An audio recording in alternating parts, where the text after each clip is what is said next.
Hello guys, आज मैं लेके आया हूँ क्लास 11th का चैप्टर फंक्शंस का लेक्चर नंबर 5। ऐसे ही इसके 4 लेक्चर आ चुके हैं हमारे चैनल पे, जिसमें हमने बेसिक कॉन्सेप्ट ऑफ फंक्शंस से लेकर कुछ फंक्शन डिस्कस किए थे, जैसे कि identity function, rational function, polynomial function, constant function etcetera, और उसके डोमेन एंड रेंज कैसे निकालते हैं वो सब भी बात किया था। तो अगर आप वो सब लेक्चर नहीं देखे हैं तो देख लीजिए, आपको आई बटन पर लिंक मिल जाएगी। तो आज के लेक्चर में बात करेंगे modulus function, greatest integer function, fractional part function and signum function के बारे में। तो चलिए आज का लेक्चर हम स्टार्ट करते हैं। तो सबसे पहले हम आज बात करेंगे मॉड्यूलस फंक्शन के बारे में कि मॉड्यूलस फंक्शन क्या होता है। तो ये होता है the function f from r to r is said to be modulus function और एब्सोल्यूट वैल्यू फंक्शन। हम मॉड्यूलस फंक्शन को भी एब्सोल्यूट वैल्यू फंक्शन भी कहते हैं। If f x is equal to x if x greater than 0, 0 if x is equal to 0, minus x if x less than 0। क्या मतलब हुआ इसका कि फंक्शन जो है वो मॉड्यूलस फंक्शन या एब्सोल्यूट वैल्यू फंक्शन तो तभी कहलाएगा जब जो उस फंक्शन का जो वैल्यू हो वो x हो, जब वो ग्रेटर दैन 0 हो, मतलब 0 से बड़ा हो तो उसका वैल्यू x हो, एफ एक्स का 0 के इक्वल हो x तो उसका वैल्यू भी 0 हो, यानी एफ एक्स यानी y is equal to f x भी 0 हो। और अगर x लेस देन 0 हो तो उसका वैल्यू माइनस एक्स हो। तो इसका मतलब क्या हुआ, हम जब भी ऐसा करेंगे तो जो एफ एक्स का वैल्यू आएगा वो हमेशा पॉजिटिव आएगा, क्योंकि अगर x लेस देन 0 है तो माइनस एक्स क्या हो जाएगा, x लेस देन 0 में हम माइनस एक्स रख देंगे, मतलब x वहाँ नेगेटिव रखेंगे तो minus of negative number positive number.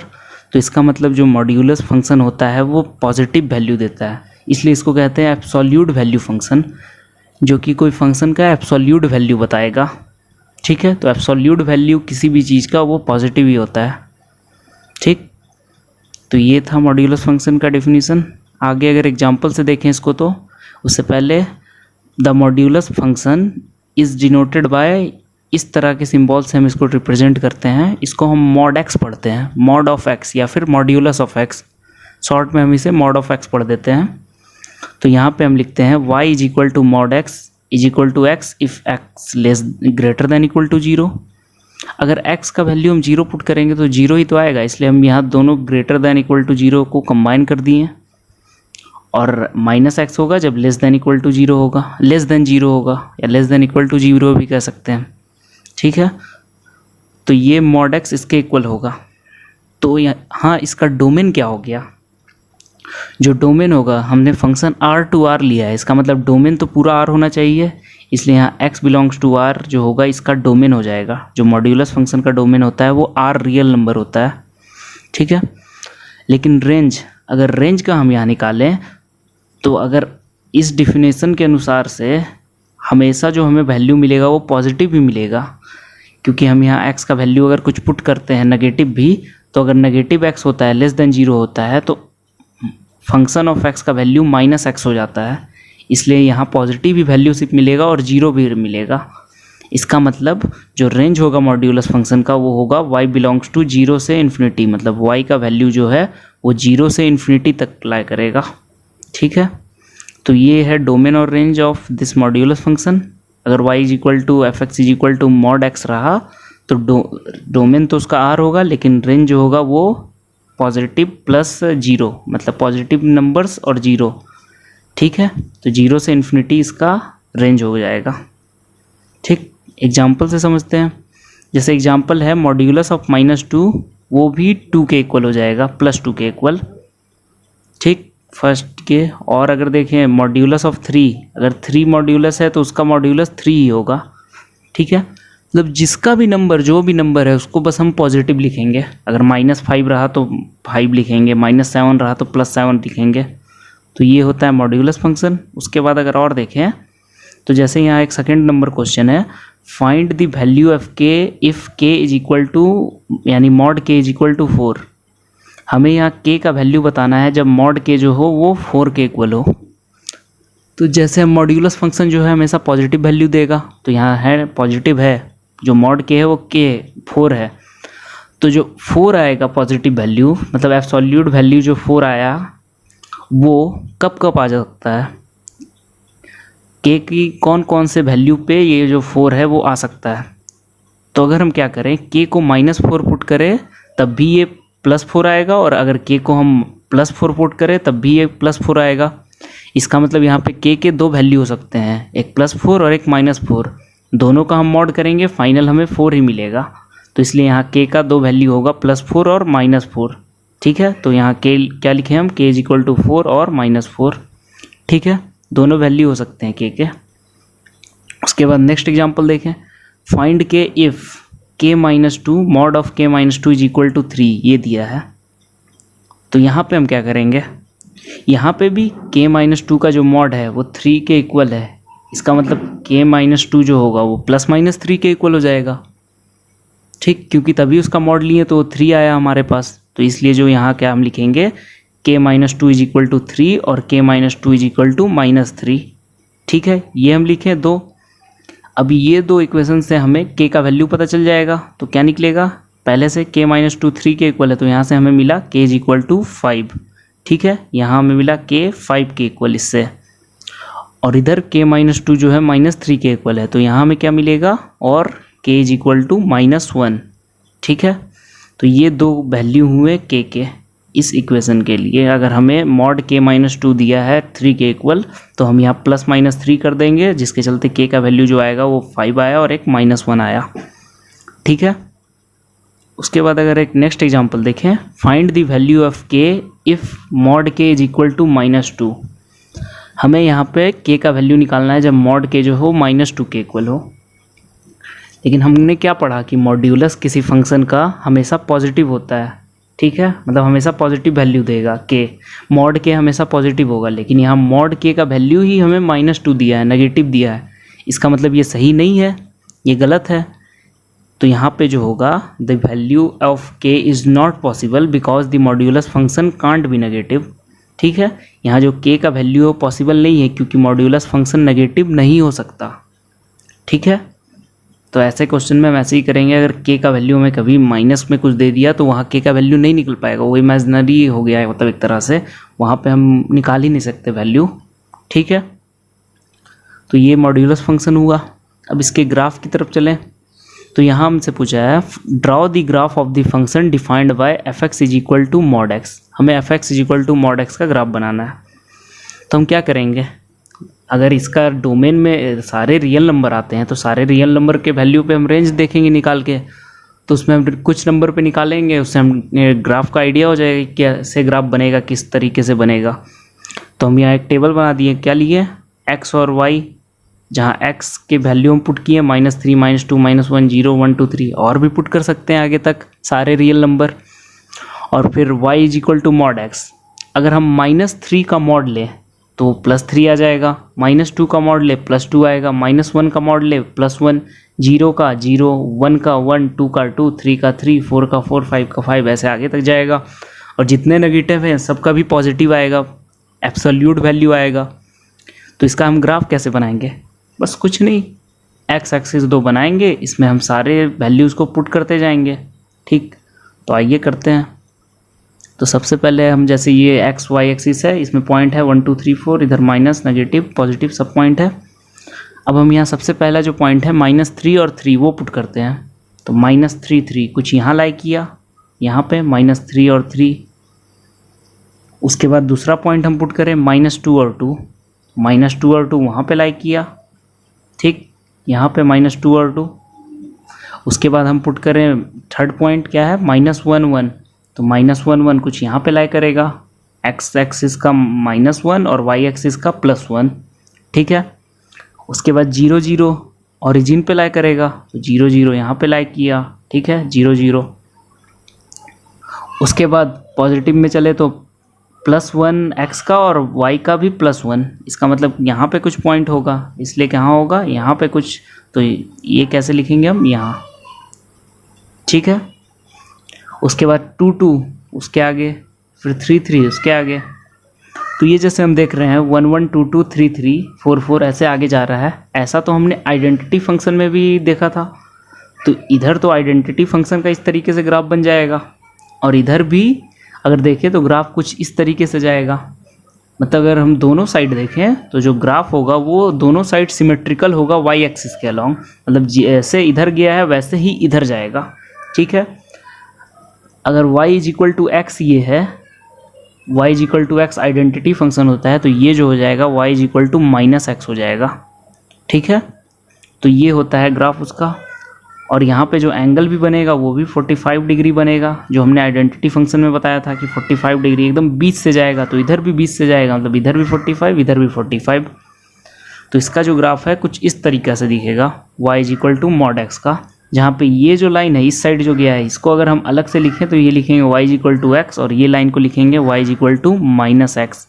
ठीक है, और ये पूरा कंबाइन में हम क्या लिखेंगे y is equal to mod x. तो ऐसा होता है मॉड एक्स का ग्राफ। ठीक है, उसके बाद हम आगे चलते हैं। आगे हम चलते हैं ग्रेटेस्ट इंटीजर फंक्शन। ये क्या होता है, जैसे यहाँ नाम से लग रहा है ग्रेटेस्ट इंटीजर, मतलब इंटीजर जो सबसे बड़ा हो। तो कैसे देखते हैं, पहले इसका डेफिनेशन है a function f from r to r defined by fx is equal to greatest integer less than और equal to x is called the greatest integer function और इंटीग्रल फंक्शन। जो ग्रेटेस्ट इंटीजर फंक्शन होता है वो अगर वो उसका definition ये होता है कि वो ग्रेटेस्ट इंटीजर हो लेस देन या इक्वल टू एक्स। अगर एक्स हमें कुछ दिया है नंबर, तो उससे लेस देन में जो इंटीजर हो वो, या फिर इक्वल टू वही इंटीजर हो। मतलब अगर एक्स इंटीजर है तो वो खुद ही होगा, अगर वो इंटीजर से थोड़ा इंटीजर नहीं है तो उससे जो कम वाला इंटीजर होगा वो होगा ग्रेटेस्ट इंटीजर उसका, उस फंक्शन का। इसको हम डिनोट करते हैं एक्स से। यहाँ पे एक हम स्क्वायर ब्रैकेट देते हैं और इसमें एक्स, इसको बॉक्स ऑफ एक्स भी पढ़ देते हैं, या फिर इंटीग्रल पार्ट ऑफ एक्स ऐसे पढ़ेंगे। ठीक है, और क्वेश्चन अगर करेंगे तो उसमें मेंशन रहेगा कि ये जो है ये ग्रेटेस्ट इंटीजर फंक्शन का सिंबल है, नहीं तो हम ब्रैकेट की तरह ही ट्रीट करेंगे। ठीक है, और greatest integer function is also called integral part of x, और इसको हम एक्स का इंटीग्रल पार्ट करते हैं। अगर हम जाने तो जो कोई नंबर होता है वो दो पार्ट से मिलके बना होता है। एक इंटीग्रल पार्ट रहता है उसमें जो कि इंटीजर वैल्यू होता है, और एक फ्रैक्शनल पार्ट रहता है जो कि उसमें फ्रैक्शनल पार्ट उसका कुछ होता है। तो आइए जैसे एग्जांपल से देखें, तो जैसे 1.5 है तो 1.5 को हम 1 प्लस 0.5 लिख सकते हैं फर्स्ट एग्जांपल में। तो यहाँ जो 1 है वो इंटीग्रल पार्ट होगा 1.5 का, तो इसका मतलब जो बॉक्स ऑफ 1.5 है या फिर ग्रेटेस्ट इंटीजर फंक्शन ऑफ 1.5 वो क्या आ जाएगा 1। और ये जो 0.5 है ये इंटीग्रल पार्ट है, तो इसलिए हम जैसा डेफिनेशन में था 1.5 अगर कोई दिया है तो उससे छोटा इंटीजर, या वो खुद अगर इंटीजर है तो 1.5 से छोटा इंटीजर क्या है 1, तो इसलिए 1.5 का जो बॉक्स होगा या फिर उसका ग्रेटेस्ट इंटीजर फंक्शन वो 1 के इक्वल होगा। इसी को इंटीग्रल पार्ट भी कहेंगे इसका। उसी तरह सेकेंड एग्जाम्पल में 2.09, तो इसको भी हम क्या लिखेंगे 2 प्लस 0.09। तो यहाँ पे जो 2 है वो इंटीग्रल पार्ट है 2.5 का, इसका मतलब ग्रेटेस्ट इंटीजर क्या हो जाएगा इसका 2 के इक्वल। ठीक है, उसी तरह थर्ड है -2.5, तो यहाँ -2.5 जो है तो उससे पहले वाला इंटीजर उससे कम वाला, तो -2.5 से छोटा इंटीजर तो -3 होगा। तो यहाँ पे इसको हम कैसे लिखते हैं, इसको हम लिखेंगे -3 प्लस 0.5। तो इस तरीके से हम इसको लिखेंगे, तो -3 जो होगा वो इसका इंटीग्रल पार्ट होगा। ठीक है, तो -2.5 का इंटीग्रल पार्ट क्या आया -3। ठीक, तो ऐसे ही हम निकालते हैं। और भी अगर हम एग्जांपल देखें तो जैसे यहाँ पे 1.99, तो 1.99 का जो इंटीग्रल पार्ट होगा वो 1 होगा ना कि 2। हमें क्लोज में नहीं देखना है कि किसके नज़दीक है, हमें बस उसका पहले वाला देखना है। अगर वो 1.99999 तक भी है तब भी उसका इंटीग्रल पार्ट 1 ही होगा, या फिर उसका ग्रेटेस्ट इंटीजर 1 ही होगा। ठीक है, फिफ्थ है 3.01, तो उसका भी ग्रेटेस्ट इंटीजर 3 या फिर इंटीग्रल पार्ट 3 होगा। उसी तरह 0 है तो 0 का खुद ही होगा, इंटीजर है 0 तो 0 का 0, 1 का 1, 5 का 5। उसी तरह माइनस में -2 रहता तो उसका भी -2 होता, -5 रहता -5 होता, -3 का भी -3 होता ग्रेटेस्ट इंटीजर फंक्शन। अब जैसे 0.17 है, तो 0.17 से छोटा कौन सा इंटीजर है 0, तो इसलिए इसका इंटीग्रल पार्ट भी होगा 0। उसी तरह 9th में है -7.23, तो -7.23 से जस्ट छोटा कौन सा इंटीजर आएगा? -8, इसलिए इसका इंटीग्रल पार्ट होगा -8। इसमें आप लोग देखिएगा ध्यान से, बहुत बच्चे कंफ्यूज होते हैं माइनस वाले में, इसका कर देते हैं -7, लेकिन वैसा नहीं होगा। माइनस का हमेशा उससे छोटा इंटीजर लेना है, तो उसका क्या हो जाएगा? -8। ठीक है, तो ये था ग्रेटेस्ट इंटीजर। अब इसका भी ग्राफ पे बात करें, उससे पहले box of x is equal to x if x is an integer, और box of x is equal to integer just less than x if x is not an integer. मतलब क्या हुआ, ये जो y is equal to x ये integral part है, या फिर जो ग्रेटेस्ट इंटीजर फंक्शन x है वो x के इक्वल होगा जब वो इंटीजर हो। लेकिन अगर वो इंटीजर नहीं है तो वो जस्ट लेस देन, उसके मतलब जस्ट पीछे वाला इंटीजर हम लेंगे, उससे जस्ट छोटा इंटीजर। जैसे हमने एग्जांपल में देखा 1.5 के जस्ट छोटा इंटीजर क्या था? 1 था, तो इसलिए 1.5 का ग्रेटेस्ट इंटीजर फंक्शन क्या होता है? 1। तो यहाँ पे अगर हम बात करें तो domain of greatest integer function क्या है? Real number. हम सारे रियल नंबर पे बात कर सकते हैं, लेकिन इसका रेंज क्या आएगा? जैसा हम जानते हैं रेंज जो है हमेशा हमें इंटीजर मिलता है। ठीक है, क्योंकि अगर x इंटीजर है तो हमें x ही मिला, इसका मतलब इंटीजर मिला, और x इंटीजर नहीं है तो उससे पहले वाला इंटीजर मिला, इसका मतलब हमेशा तो हमें इंटीजर ही मिलेगा। इसलिए इसका जो रेंज है, range of greatest integer function, ये क्या है? y बिलोंग्स टू i, या फिर यहाँ पे y बिलोंग्स टू z भी कर सकते हैं, जहाँ पे z क्या होगा? Set of all integers. तो ये इसका रेंज हुआ इंटीजर्स और इसका डोमेन हुआ सारा रियल नंबर्स। ठीक है, तो ये था ग्रेटेस्ट इंटीजर फंक्शन। इसके ग्राफ की तरफ चलें तो जैसे draw the graph of the function f(x) is equal to greatest integer function x, इसका हमें ग्राफ बनाना है। तो हम यहाँ क्या करेंगे, अगर x हम पुट किए -2 से लेके -1 तक, तो हमेशा हमें क्या मिलेगा? -2 मिलेगा उसका ग्रेटेस्ट इंटीजर फंक्शन। -1 से अगर 0 पुट किए तो हमेशा -1 मिलेगा। 0 से 1 पुट किए मतलब 0 से बड़ा है सारा नंबर, मतलब 0 के इक्वल भी है, लेकिन 1 से छोटा है, तो 1 से छोटा है तो उसका सारा ग्रेटेस्ट इंटीजर फंक्शन क्या आएगा? 0 ही आएगा। या फिर अगर हम 1 से 2 की तरफ चले, मतलब 1 से बड़ा और 1 के इक्वल भी और 2 से लेकिन छोटा है, तो इसका मतलब उसका ग्रेटेस्ट इंटीजर क्या होगा? 1 होगा, क्योंकि वही तो उसके पहले का इंटीजर है। फिर 2 से 3 चले तो 2 से 3 का जो इंटीजर आएगा वो 2 आएगा। ठीक है, आगे भी और बढ़ते जाएंगे तो हमें क्या मतलब -2 से -1 -2 मिला, -1 से 0 -1 मिला, 0 से 1 0, 1 से 2 1, 2 से 3 2, 3 से 4 3, 4 से 5 4, ऐसे मिलते जाएगा आगे तक। तो इसका हम ग्राफ कैसे बनाते हैं तो आइए देखते हैं। तो हम क्या करेंगे, अगर यहाँ पे -2 से -1 हमें 2 मिलता है, तो -2 से -1 कहाँ तक चलेंगे? x की वैल्यू हमें -2 से -1 अगर यहाँ देखना है ये, तो हमें यहाँ पे वैल्यू क्या मिल रहा है? -2। तो -2 मिल रहा है, मतलब -2 के लिए भी ये और -1 के लिए ये नहीं मिलेगा। -1 के लिए से छोटा, यानी -2 से -1 तक हमें यहाँ पे -2 मिलेगा। इसका मतलब ये कुछ इस तरीके से बनेगा। ये जहाँ पे यहाँ देखिए, यहाँ जो डार्क सर्कल है, इसका मतलब हुआ कि ये -2 का -2 होगा, लेकिन -1 का -2 नहीं हो रहा है, -1 से जस्ट पहले यहाँ का, इधर का। इसलिए यहाँ पे ये जो ओपन सर्कल है, इसका मतलब हो गया कि -1 का यहाँ पे नहीं है, यहाँ पे -2 से -1 तक है, जो कि -1 से छोटा तक है। -1 इसमें नहीं इंक्लूड हुआ, -1 से कम तक इंक्लूड हुआ। ठीक है, मतलब -2 से -1 तक आया, लेकिन -1 नहीं आया, इसलिए यहाँ ओपन हो गया। ठीक है, उसके बाद नेक्स्ट है -1 से 0, तो -1 का तो होगा, लेकिन 0 का तो ओपन होगा, तो उसका कुछ इस तरीके से बनेगा, -1 से 0 से कम तक। ठीक है, तो ये यहाँ पे ये हुआ, इसलिए यहाँ पे ओपन है 0 पे। आगे वैसे ही देखेंगे, 0 से 1 तो 1 पे ओपन होगा, और फिर 1 से 2 तो 2 पे ओपन होगा, फिर 2 से 3 3 पे ओपन होगा, 3 से 4 4 पे ओपन होगा। तो उसका कुछ इस तरीके से बनेगा, 0 से 1 1 पे ओपन, 1 से 2 2 पे ओपन, 2 से 3 3 पे ओपन, 3 से 4 4 पे ओपन, ऐसे ही आगे ग्राफ बनेगा। तो कुछ इस तरीके का ग्राफ बनेगा y is equal to box of x का, या फिर y is equal to greatest integer function x का। ठीक है, क्योंकि हमें वैल्यू तो वही रह रहा है, -1 से 0 जा रहे हैं तो वही वैल्यू हमें मिल रहा है, -1 से 0 -1 ही मिल रहा है। तो इसलिए ये स्ट्रेट लाइन बनेगा, जैसे वैल्यू उस इंटरवल तक, मतलब -1 से 0 तक कांस्टेंट है, जैसे कांस्टेंट फंक्शन में हमने क्या पढ़ा था, जो ग्राफ होता है वो स्ट्रेट लाइन होता है पैरेलल टू एक्स एक्सिस, तो इसलिए यहाँ पे वो कांस्टेंट है उतने दूर तक, उस रेंज में, मतलब -1 से 0 तक वो कांस्टेंट है, फिर 0 से 1 तक कांस्टेंट है, फिर 1 से 2 तक कांस्टेंट है, इसलिए इसका ग्राफ भी कुछ इस तरीके से होगा। ठीक है, तो ये जो ग्राफ था ये था ग्रेटेस्ट इंटीजर फंक्शन एक्स का। ठीक है, उसके बाद हम नेक्स्ट फंक्शन की तरफ चले, ये है फ्रैक्शनल पार्ट फंक्शन। ये क्या होता है, तो इसका डेफिनेशन है, a function f from r to r defined by f x is equal to x minus fractional x minus greatest integer function x.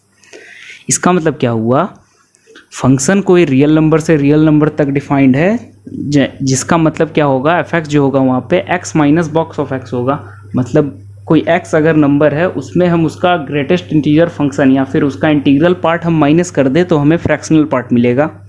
ठीक है, तो इसी को हम फ्रैक्शनल पार्ट फंक्शन कहेंगे और इसको हम रिप्रेजेंट करते हैं, इट इज डिनोटेड बाय करली ब्रैकेट में एक्स।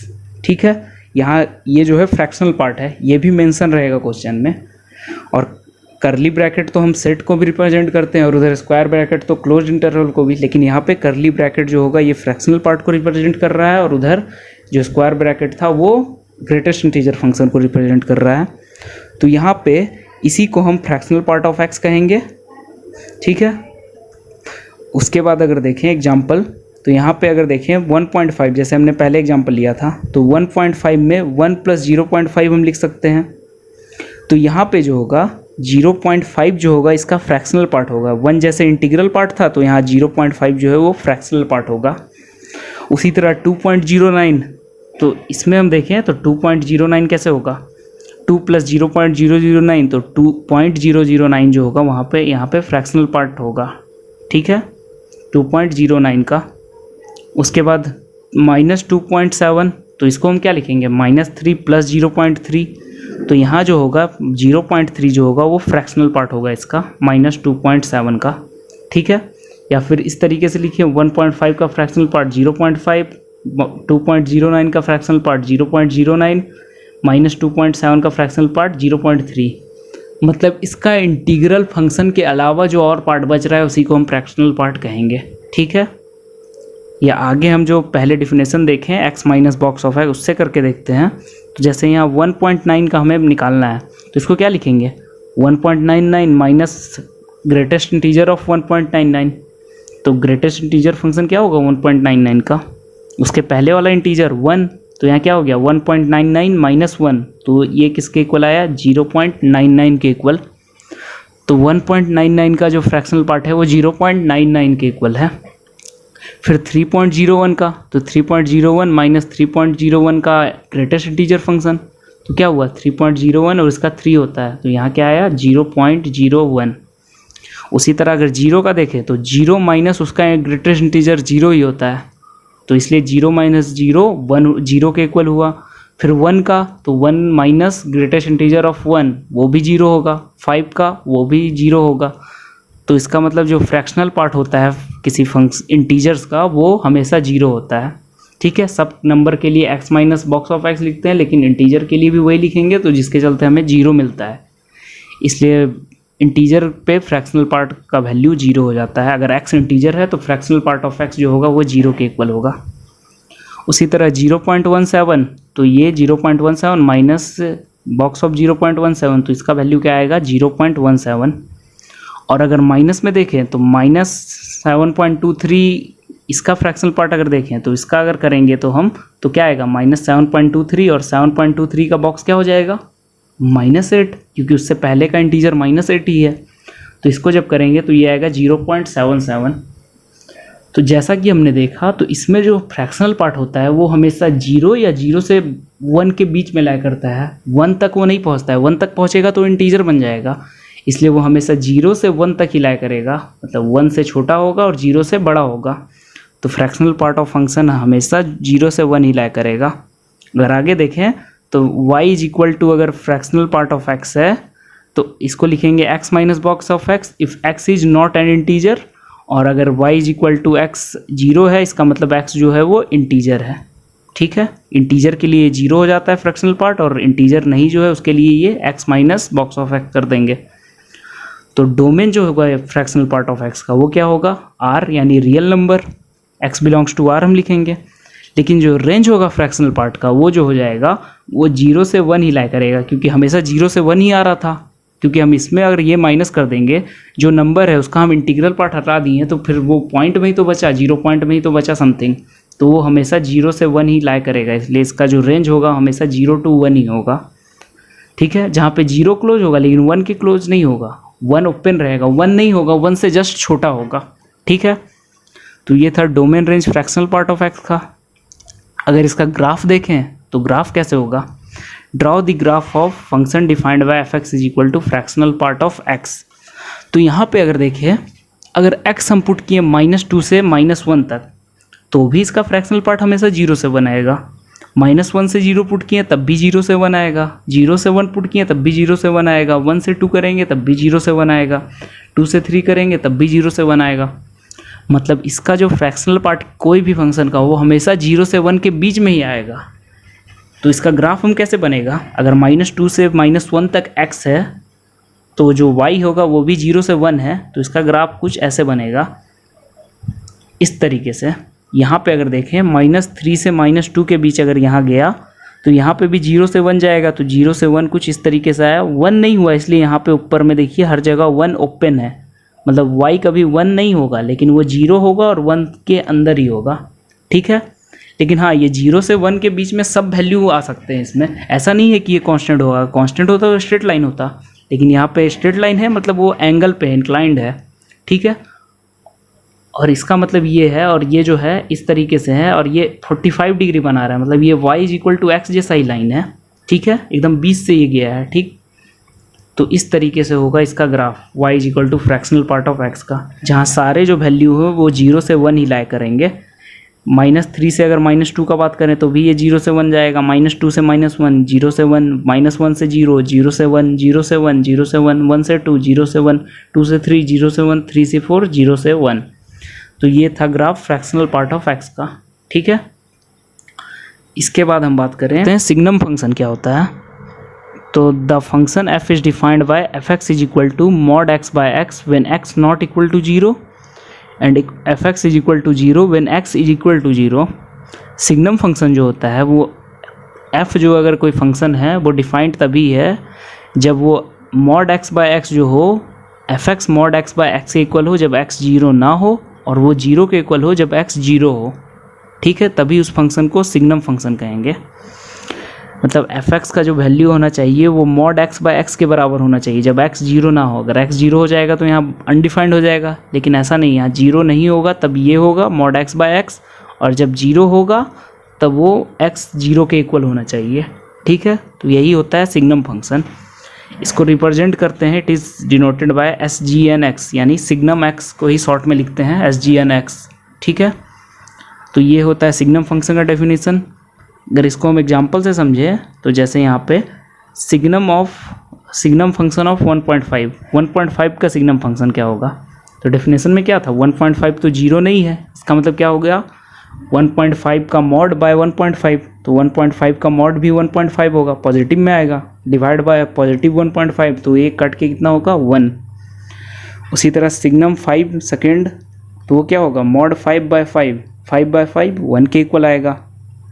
थर्ड सिग्नम ऑफ -2.5 अगर देखें तो -2.5 हम लिखेंगे उसका मॉड और बाय -2.5, तो -2.5 नेगेटिव नंबर का भी मॉड्यूलस पॉजिटिव होता है, इसलिए क्या होगा पॉजिटिव बाय नेगेटिव, तो ये -1 के इक्वल हुआ। यहाँ जो है x कट जाता है, लेकिन बस साइन हमें पता चल जाता है कि -1 आएगा कि +1 आएगा, और 0 का तो फिक्स है कि जब 0 होगा सिग्नम 0 तो वो हमेशा 0 ही होगा, लेकिन जब पॉजिटिव रहता है तो यहाँ पे हमें 1 मिल रहा है, और नेगेटिव रहता है तो हमें -1 मिल रहा है। तो इसका मतलब क्या हुआ, अगर ऐसे ही हम सिग्नम -3 का देखें तो ये -3 का मॉड बाय -3, ये क्या हुआ 3 बाय -3 -1।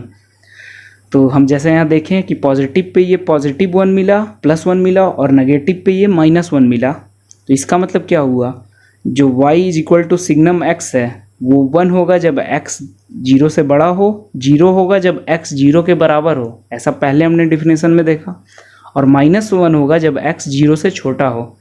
तो यही होता है सिग्नम फंक्शन, कि 1 हमें मिले जब x 0 से बड़ा होगा, और जब 0 के इक्वल हो, x जब 0 के इक्वल हो तो y भी 0 के इक्वल हो, और x जब 0 से छोटा हो तो y -1 हो। इसका मतलब क्या हुआ, x तो यहाँ सारे रियल नंबर हम ले रहे हैं, लेकिन y का जो हमें वैल्यू मिल रहा है वो 1 मिल रहा है जब पॉजिटिव x है, 0 मिल रहा है जब जीरो x है, और जब -1 मिल रहा है जब नेगेटिव x है। इसका मतलब y का हमें सिर्फ 3 ही वैल्यू मिल रहा है, -1, 0, 1, लेकिन x का हमें कोई भी वैल्यू पे हमें सब मिल जा रहा है। तो इसका मतलब जो डोमेन होगा सिग्नम फंक्शन का वो हमेशा क्या होगा, x belongs to r, domain जो होगा वो r होगा, लेकिन रेंज जो होगा सिग्नम फंक्शन का वो होगा सिर्फ -0, -1, 0, 1। यहाँ पे हम ये नहीं कहेंगे -1 से 1, यहाँ पे सिर्फ 3 ही एलिमेंट आएंगे रेंज में, -1 एक आएगा, एक 0 आएगा, 1 आएगा, ये सेट है, ठीक है। इसको अगर हम इंटरवल में लिखते हैं तो यहाँ सिंपल ब्रैकेट देखते हैं, स्मॉल ब्रैकेट, लेकिन यहाँ पे हम करली ब्रैकेट दिए। इसका मतलब ये जो है ये सेट है, y जो सेट रिप्रेजेंट कर रहा है जिसमें -1 सिर्फ एलिमेंट है और 0 सिर्फ और 1, तो यहाँ सिर्फ 3 एलिमेंट है रेंज में सिग्नम फंक्शन के, एक -1, एक 0, एक 1, ठीक है। तो डोमेन इसका r हुआ और रेंज सिर्फ हुआ -1, 0, 1। आप ऐसा मत लिख दीजिएगा कि range of signum function is -1 से 1, ऐसे नहीं, इंटरवल नहीं यहाँ लिखेंगे, यहाँ पे सिर्फ सेट लिखेंगे जिसमें 3 एलिमेंट होंगे, ठीक है। तो ये हुआ सिग्नम फंक्शन। इसका अगर हम ग्राफ की तरफ चलें तो draw the graph of function defined by f(x) is equal to signum x। तो -3 अगर लेंगे तब भी -1 देगा, -2 लेंगे तब भी -1, -1 तब भी -1, मतलब सारे नेगेटिव के लिए इसका वैल्यू हमें सिर्फ -1 मिलेगा, और सारे पॉजिटिव के लिए +1 मिलेगा, यानी 1, 2, 3, 4, 5, 6 सबके लिए हमें 1 सिर्फ मिलेगा y का वैल्यू, यानी सिग्नम x यानी f(x) का वैल्यू, और 0 पे 0 मिलेगा। तो इसका मतलब इसका ग्राफ कुछ कैसा होगा, देखें अगर ये पूरा कांस्टेंट है, हमेशा 1 ही मिल रहा है, जैसे y = c हमने कांस्टेंट फंक्शन में देखा था ग्राफ, तो वो कैसा था, कुछ ऐसा। लेकिन यहाँ नेगेटिव के लिए -1 मिल रहा है, पॉजिटिव के लिए इधर जाएगा और नेगेटिव के लिए इधर जाएगा, तो इसका कुछ ग्राफ इस तरीके से होगा। पॉजिटिव x के लिए इधर गया सारा जो कि 1 ही सिर्फ है, और नेगेटिव x के लिए इधर जो कि -1 है y का। और अगर हम देखें तो यहाँ 0 पे हमने यहाँ ओपन रखा है दोनों जगह, क्योंकि 0 पे जो है वो ना तो -1 है ना तो +1 है, 0 पे जो है वो 0 है, इसलिए यहाँ पे ओपन होगा, मतलब यहाँ 0 से बड़ा जितना, मतलब जितने पॉजिटिव वैल्यू हैं 0.5 या 0.01 वो भी पॉजिटिव नंबर है, तो उसके लिए 1 होगा सिग्नम x, और -0.01 उसके लिए -1 होगा, इसलिए यहाँ 0 पे सिर्फ ओपन रहेगा, 0 पे जो वैल्यू आएगा उसका 0 आ जाएगा, इसलिए यहाँ 0 पे डार्क है ओरिजिन पे। तो यही सिग्नम x का ग्राफ है कि पॉजिटिव के लिए +1 और नेगेटिव के लिए -1 और 0 के लिए 0, ठीक है। तो ये होता है सिग्नम फंक्शन। तो ऐसे ही हमने आज देखा कि मॉड्यूलस फंक्शन क्या होता है, ग्रेटेस्ट इंटीजर फंक्शन क्या होता है, फ्रैक्शनल पार्ट फंक्शन क्या होता है, और सिग्नम फंक्शन क्या होता है। बाकी और भी फंक्शन जैसे आएंगे, logarithmic function, exponential function, trigonometric function, वो सब हम आगे फर्दर लेक्चर्स में डिस्कस करते जाएंगे। तो ऐसे ही आप हमारे साथ बने रहिए आगे और भी वीडियोस देखने के लिए। अगर आपने अभी तक चैनल को सब्सक्राइब नहीं किया, सब्सक्राइब कर लें, और नोटिफिकेशन बेल को भी वहाँ दबा दें, जिसके चलते नेक्स्ट लेक्चर जो आए उसके नोटिफिकेशन आपको जल्दी मिल जाए। तब तक के लिए आप पढ़ते रहें, और कोई भी डाउट हो आप कमेंट सेक्शन में पूछना ना भूलें। तब तक के लिए बाय।